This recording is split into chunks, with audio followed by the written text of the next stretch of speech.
అందరికీ నమస్తే. మనం గంగారం గ్రామం, కాళేశ్వరం మండల్, పెద్దపల్లి జిల్లాలో ఉన్నాము. ఈ బంతిపూల తోట అనేది సీనన్న వాళ్ళది. అసలు ఈ సీనన్న వాళ్ళు ఈ బంతిపూల తోట ఎప్పుడు స్టార్ట్ చేశారు, అసలు దీని మీద ఎంత పెట్టుబడి వచ్చింది, ఎంత లాభం వచ్చింది అనేది ఒకసారి అన్న వాళ్ళను అడిగి తెలుసుకుందాం మనం. అన్న నమస్తే. అన్న నమస్తే. ఇప్పుడు మీరు ఫస్ట్ ఈ తోట పెట్టారు కదా ఇది అంటే హైబ్రిడ్, ఏ హైబ్రిడ్ పెట్టారన్న ఫస్ట్? మనం సంబంధించిన Isha company seed hybrid. Okay. So నేను జూలై ఫస్ట్ వీక్ లా నారు మొలక నాటించిన. సో జూలై ఫస్ట్ వీక్ లో పెట్టేసి ఆగస్ట్ ఫస్ట్ వీక్ లా మొలక నాటడం జరిగింది. సో ఇదేంటంటే మనకు 90 రోజుల క్రాప్ ఇది. పెట్టిన కాడికి 90 రోజుల వరకు మా ఫ్లోరింగ్ వస్తుంది. సో మేము ఏంటంటే దసరా పండుగ గురించి ఆలోచన కోసం అనేసి చేయాల్సి వచ్చింది. సో దసరా గానీ, దివాళీ గానీ, కార్తీక పౌర్ణమి గానీ, సో ఈ పెళ్లిళ్ళు, ఫెస్టివల్స్ అవన్నీ ఉంటాయి. సో దాని గురించి అనేసి కొంచెం జనాలకు కొంచెం కొత్తగా తెలవాలా, చేయాలా అనే ఆలోచన మీద ఇది పెట్టాల్సి వచ్చింది. ఎవరో ఎక్కడికో పోయి కొనుక్కొచ్చుకోవడం చేయడం జరుగుతుంది. అదే మన ఊళ్ళో మనకు అనేది ఉంటే సో జనాలకు కూడా కొంచెం, మనకు ఏంటంటే మార్కెట్ లో 100, 150, 200 అమ్ముతారు. సో మనకు తోట ఉంది కాబట్టి మనకు 50 రూపాయలు కానీ, 100 రూపాయలు కానీ, సో మన జనాలకు, మనకు కస్టమర్లకు ఇచ్చిన వస్తూ మనకు నష్టం లేకుండా సో ఇది పెట్టాలనే ఆలోచనతోటి పెట్టాల్సి వచ్చింది. సో ఇది కాక నెక్స్ట్ ఇయర్ కూడా ఇంకా వాణిజ్య పంటలుగా ఏది చామంతి గాని, ఇది గులాబీ గాని ఇంకా పెట్టే ఆలోచన ఇంకా ఉంది. సో ఈ సంవత్సరం ఏంటంటే కొంచెం వాతావరణం ఇంకా అనుకూలించగా సరైన టైం క్రాప్ రాలేదు. సో ఇప్పుడు మనకు క్రాప్ వచ్చింది. సో ఇప్పుడు వచ్చినా గానీ మనకు ఏముంది, ఎంత 20 రూపాయలు, 30 రూపాయలు మార్కెట్ అట్లా పోతుంది. అయినా కూడా నష్టం ఏం లేదు. సో ఫస్ట్ ఆఫ్ ఆల్ వచ్చేసి మేము ఒక 4000 మొలక ఫస్ట్ తీసుకొచ్చా. 4000 తీసుకొచ్చిన తర్వాత మళ్ళా ఏది పోయిన పోగుడ్డలకు వాటికి ఒక 1000 తీసుకొచ్చిన. సో మొత్తం 5000 మొలకలు పెట్టిన. మొలక కాస్ట్ వచ్చేసి మనకు 4 రూపాయలు చొప్పున పడింది. ఫస్ట్ క్రాప్ వచ్చేసి 16000 రూపాయలు మొలకలు తీసుకురావడానికి పోయింది. సో తర్వాత మళ్ళీ ఒక 4000, మొత్తం ఒక 20000 రూపాయలు మొలకల కాస్ట్ జరిగింది. మొత్తం ఖర్చు మొత్తం వరకు 20000. దాని మీద మళ్ళీ వచ్చేసి ఇక ఫెట్ సైడ్ మందులు గాని, పై మందులు గాని, కింద మందులు గాని మనకు ఒక 5000 దాకా వచ్చింది. సో మనం మొత్తం వచ్చేసి ఒక 25,000 వచ్చినాయి. అంటే ఇది ఎన్ని గుంటలు అనేది? మనకు ఒక 15 గుంటలు. ఇది 15 గుంటలకు 25,000 ఖర్చు, 25,000 ఖర్చు వచ్చింది. సో దాని మీద మనకు దసరా అప్పుడు మనం అమ్ముకుంది వచ్చేసి ఒక 25,000 వచ్చినాయి. అంటే ఎంత? అది అప్పుడు 3 క్వింటాలు అమ్మిన. 3 క్వింటాలు దసరా కమ్మి సార్. సో మళ్ళీ ఇప్పుడు వచ్చేసి మళ్ళీ మొన్న దివాళికి వచ్చేసి ఒక 8 క్వింటాల క్రాప్ వచ్చింది. సో అప్పుడు ఒక 30,000 దాకా వచ్చినాయి. సో ఈ కార్తీక పౌర్ణమికి మొన్న ఒక 2 క్వింటాలు రాక మళ్ళీ దిగుమతి అయిపోయింది. సో నాకు మళ్ళీ పెళ్లి శుభ కార్యక్రమాలకు, గృహప్రవేశాలకు గాని, పెళ్లిళ్ళకి గాని, సో నాకు అట్లా కిలోకి వచ్చేసి 30 రూపాయలు, 50 రూపాయలు చొప్పున నేను మాకు కావాల్సిన వాళ్ళకు ఇవ్వాల్సి వస్తుంది. అంటే ఇప్పుడు దసరాకు అయినా, ఇప్పుడు దీపావళికి అయినా కూడా మీరు డైరెక్ట్ కస్టమర్ అమ్మిరా, లేకపోతే హోల్సేల్ గా ఎవరికన్నా? నేను ఫస్ట్ ఆఫ్ ఆల్ దసరా అప్పుడు మాత్రం జనాలకు కావాలి, చేయాలనేసి కస్టమర్లకు అమ్మేసా. సో తర్వాత మనకు ఒక 8 క్వింటాల క్రాప్ వచ్చింది. ఆ డైరెక్ట్ మనం హోల్సేల్ మార్కెట్ కి ఇచ్చేసాం. ఓకే అన్న. ఇప్పుడు పెస్టిసైడ్స్ మీకు అంటే రెగ్యులర్ గా మీకు కొడుతున్నారా, లేకపోతే దీనికి అంత పెస్టిసైడ్స్ అనేటి తగ్గినాయా? పెస్టిసైడ్స్ తగ్గలే, ఏముంది మనకు ఎక్కువగా కురాజిన్, బారాజైడ్, పురుగు రాకుండా. సో ఏంటంటే మనం ఈ ఫ్లవరింగ్ వచ్చే టైం వరకు మనకి చిన్న మొగ్గ ఉందా, ఈ చిన్న మొగ్గల్ని అలా పచ్చ పురుగు, నార పురుగు గాని, పచ్చ పురుగు గాని ఈ మొగ్గలు తయారవుతుంది. సో మన ఈ మొగ్గను కాపాడుకుందనుకో మనకి ఫ్లవర్ స్టేజ్ పెద్దగా వస్తుంది. ఇది ఇలా పురుగు వచ్చిందనుకో సో వేరే మొత్తం డ్యామేజ్ అయ్యి మొగ్గ ఖరాబ్ అయిందంటే ఫ్లవరింగ్ రావట్లేదు. ఇప్పుడు ఇందులోనే 2 వెరైటీలు పెట్టారు అన్న. ఇది ఒక కలర్ ఎల్లో వచ్చింది, ఇది ఒకటి ఆరెంజ్ వచ్చింది. అంటే ఎందుకన్నా దీనికి ఎందుకు 2 రకాలుగా పెట్టాల్సి వచ్చింది? 2 రకాలు ఏంటంటే ఇప్పుడు మార్కెట్ లో తీసుకపోతే ఒక దాని మీద లైక్ చేయరు ఎవరు కానీ. సో ఇప్పుడు ఎల్లో గానీ, ఆరెంజ్ గానీ ఏంటంటే ఇష్టపడతారు అన్నట్టు. 2 రకాలు కనబడితే వాళ్ళు కూడా తీసుకోవాలి, చేయాలన్నట్టు. ఇప్పుడు ఒక్కడే కలర్ తీసుకుపోయింది అనుకో మన మార్కెట్ లకు ఎవరు పెద్ద ఇంట్రెస్ట్ పెట్టారు దాని మీద. 2 రకాలు ఏంటంటే ఇటు ఆరెంజ్, అటు ఎల్లో ఉన్నా కానీ కొనడానికైనా ఉత్సాహపడి తీసుకోవడానికి ముందట ఉంటుంది.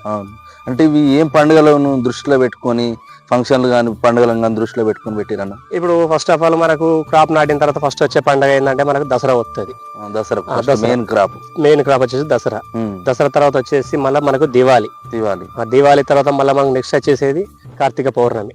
కార్తీక పౌర్ణమి అయిపోయిన తర్వాత నెక్స్ట్ వచ్చేది ఫెస్టివల్స్. సో ఫెస్టివల్స్ కాకుండా మనకు ఇంటికాడ ఏది ఈ గృహప్రవేశాలు గాని, మ్యారేజ్లకు గాని వాటికి అన్నట్టు. సో అయిపోయిన తర్వాత చివరికి మనకు ఏంటంటే అయ్యప్ప స్వాములు ఉన్నారు, దేవస్థానాలకు గాని, సో అన్నిటికీ ఫీజిబుల్ గా ఉంటది అన్నట్టు పెట్టాల్సి జరిగింది. అవునన్నా.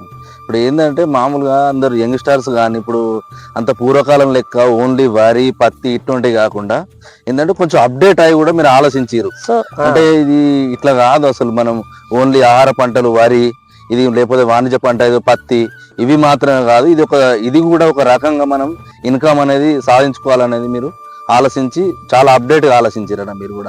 అప్డేట్ గా ఆలోచించిన. సో ఏంటంటే ఇంకా జనాలకు తెలియాలి ఏంటంటే ఇప్పుడు పత్తి పెడితే ఇప్పుడు ఉన్న సిచ్యువేషన్ కాబట్టి వాతావరణం చూస్తే కనీసం 4-5 క్వింటాలు 6 క్వింటాల కన్నా ఎక్కువ దిగుమతి రావట్లేదు. సో ఇలాంటిది ఒకసారి మనం పెట్టి చూసిందంటే నెక్స్ట్ ఇంకా వారికి కూడా మనకు అవకాశం అంటే అయ్యో దీంతో లాభం ఉంది ఇంకా పెట్టాలా చేయాలా అనేసి జనాలు తెలియడం కోసం అనేసి ఫస్ట్ ఆఫ్ ఆల్ మనం ఆలోచన చేసి పెట్టాల్సి వచ్చింది. ఇప్పుడు ఏంటంటే చదువుకున్న వాళ్ళు కూడా వెనుకటి వాళ్ళ లెక్క కొంచెం ఏంటంటే పెద్దవాళ్ళని చూసి ఫాలో అవుతారు. అసలు ఏం విత్తనం పెట్టాలి, ఏం పురుగు మందు కొట్టాలి అనేది అప్డేట్ గా ఆలోచించట్లేదు. అంటే చదువుకున్న వాళ్ళు కూడా అసలు మనం చదువుకున్నాము, ఈ మార్కెట్లో ఏం జరుగుతుంది, అసలు ఏది కరెక్ట్ పని చేస్తుంది, ఏ విత్తనం పెట్టాలి, ఏది ఏ టైం వరకు వస్తుంది ఏం చూడట్లేదు. యంగ్స్టర్స్ కూడా పక్క పంట వాళ్ళు ఏం పని చేస్తే మనం ఆ పని చేస్తారు. అట్లా కాకుండా ఏంటంటే నూతనంగా ఇట్లాంటి క్రాప్స్ అంటే పూల తోటలు కావచ్చు, సైడ్ కు అంటే బార్డర్ క్రాప్స్ అట్లాంటివి కావచ్చు, ఇట్లా ఆలోచించట్లేదు జనాలు కూడా. కానీ అట్లా ఆలోచించి అప్డేట్ అయ్యి కొంచెం ఇన్కమ్ కూడా పెంచుకోవాలన్నా.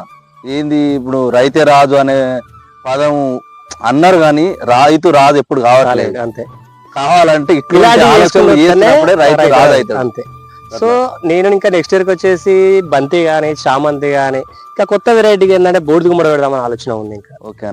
సో ఇంకా జనాలకు ఏంటంటే తెలియాలి ఇలాంటివి అనేది. తెలిసిన తర్వాత దేంట్లో లాభం ఎంత ఉంది. ఈ కొన్ని రోజుల వరకు పత్తి పంటలు అనేది తక్కువ కావాలి, ఈ పూల దిగుబడి గానీ లేకపోతే ఇంకా వేరే పండ్ల తోటలు గానీ అలాంటి కొంచెం జనాలకు తీసుకొచ్చినా కూడా ఫీజిబుల్ గా ఉంటుందని ఆలోచన. వాస్తవం. ఇప్పుడు మీరు కూడా ఏంటంటే మిమ్మల్ని చూసి కొంతమంది ఇన్స్పైర్ అవుతారు అన్నట్టు. సినాన్న ఇట్లా చేశాడు అంటే మేము కూడా ఇట్లాంటి పంటలు వేయాలి, కొత్తగా ఆలోచించాలి అనేది వాళ్ళు కూడా ఆలోచిస్తారు. ఇప్పుడు ఇది కాకుండా ఏంటంటే బార్డర్ క్రాప్స్ కూడా ప్లాన్ చేసుకుంటే బాగుంటది అన్న. ఇంకా ఇది మంచిగా చాలా బాగా ప్లాన్ చేశారు. బార్డర్ క్రాప్స్ కూడా చేసుకుంటే ఇంకా బాగుంటది. ఈ సంవత్సరం కొత్త సంవత్సరం కాబట్టి సరిగా మనకు అవగాహన లేక ఏం ఇదే పెట్టాము. సో నెక్స్ట్ ఇయర్ ఇంకా కొంచెం వేరే మోడల్ చేద్దామని ఆలోచన. దీంట్లోనే మొత్తం ఇంకా వేరే మోడల్ చామంతి అటువంటి పెడతారా, అలాంటి పెడదామని ఆలోచన ఉంది. సో నాకు నేను చెప్పేది ఏంటంటే ఇకనైనా కొంచెం పత్తులు గాని పొలాలు గాని అలాంటి వాటి తక్కువ పంటకు చేసుకొని ఏ పూల తోటలు గాని పండ్ల తోటల మీద కొంచెం ఎక్కువ దృష్టి పెట్టాలనేసి కోరుకుంటున్నాను. అంటే ఏంటంటే మళ్ళా అందరు ఒకటేసారి పెట్టే వరకు ఈ ఆహార పంట అయినా వరి అయినా పత్తి అయినా డిమాండ్ అనేది పెరగట్లేదు అన్న. ఇప్పుడు ఒకటే దిక్కు ఒక 20 మంది 30 మంది పెట్టారు అనుకో, దాని డిమాండ్ పెరగట్లేదు. దీన్ని ఏంది కొత్తగా ఆలోచించి ఇట్లాంటి ఇప్పుడు ఈ బంతి కావచ్చు లేకపోతే కూరగాయలు ఇంకా కొత్తగా చూసినప్పుడు రైతుకు డిమాండ్ ప్రొడక్ట్ అనేది డిమాండ్ పెరుగుతుంది. డిమాండ్ పెరిగినప్పుడు ఏమైతుంది, మార్కెట్ల రేటు పెరుగుతుంది. రైతు కూడా ఇన్కమ్ పరంగా కొంచెం ఎక్కువ సాధించుకునే ఛాన్స్ ఉంటది. అట్లా బాగుందన్న ఇది. ఇప్పుడు మళ్ళీ మీరు అన్న ఫంక్షన్లకు కూడా అమ్ముతారా? ఫంక్షన్లకు ఇస్తాం, ఇవ్వాల్సి వస్తుంది.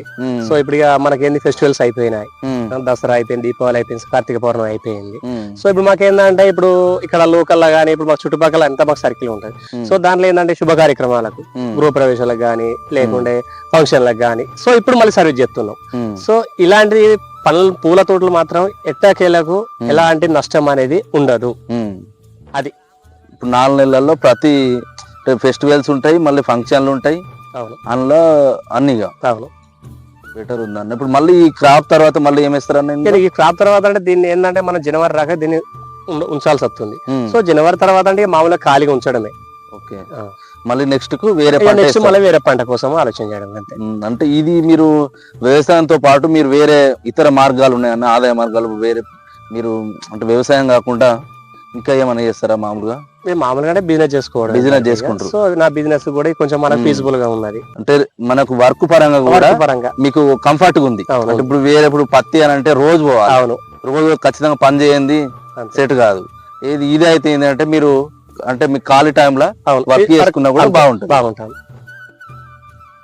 ఇప్పుడు ఈ మన వచ్చే యంగ్స్టర్స్ గానీ మిగతా రైతులకు గానీ మీరు చెప్పే ఒక సలహా చెప్పండి అన్న. ఒకటి నా సలహా అంటూ ఏమున్నది, ఇకనైనా కానీ కొంచెం ఎక్కువ ఖర్చు అనేది తక్కువ, ఆదాయం అనేది ఎక్కువ వచ్చేది అయితే ఏదైతే ఉన్నదో దాన్ని దృష్టిలో పెట్టుకొని చేసుకోవాలని కోరుకుంటున్నాను. ఏది కానీ పూల తోటల్లో అయినా కానీ పండ్ల తోటలు అయినా కానీ. సో ఇక్కడ కొంచెం పత్తులు అనేది తక్కువ చేసి సో ఇలాంటి వాటికి కొంచెం ఇంట్రెస్ట్ పెట్టాలని కోరుకుంటున్నాను.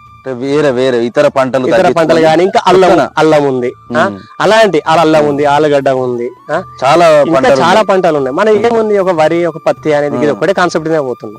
సో అలాంటి అనేది కొంచెం తక్కువ చేసి ఆదాయం వచ్చేదాన్ని ఎక్కువ పెట్టుకుంటే బాగుంటుందని కోరుకుంటున్నాను. డిమాండ్ పంటలను పండించుకుంటే రైతుకి ఇన్కమ్ పరంగా మంచిగా పెరుగుతుంది, లాభాల బాట పడుతుంది అనేది మీ ఉద్దేశం. అంతే విన్నారుగా సీనన్న వారి మాటల్లో.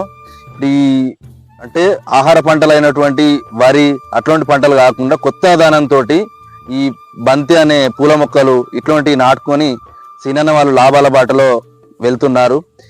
మిగతా ఇప్పుడు వచ్చే యంగ్స్టర్స్ రైతులు కానీ మిగతా రైతులు కానీ అన్న వాళ్ళ ఆదర్శంతో కొత్తదనంగా అంటే కొత్త పంటలు ఆదాయం వచ్చే పంటలు వేసుకొని లాభాల బాట పట్టుకొని ఈ రైతులు నష్టపోకుండా ఉండాలని మనస్ఫూర్తిగా కోరుకుంటున్నాను. అన్న ధన్యవాదాలు అన్న. Thank you.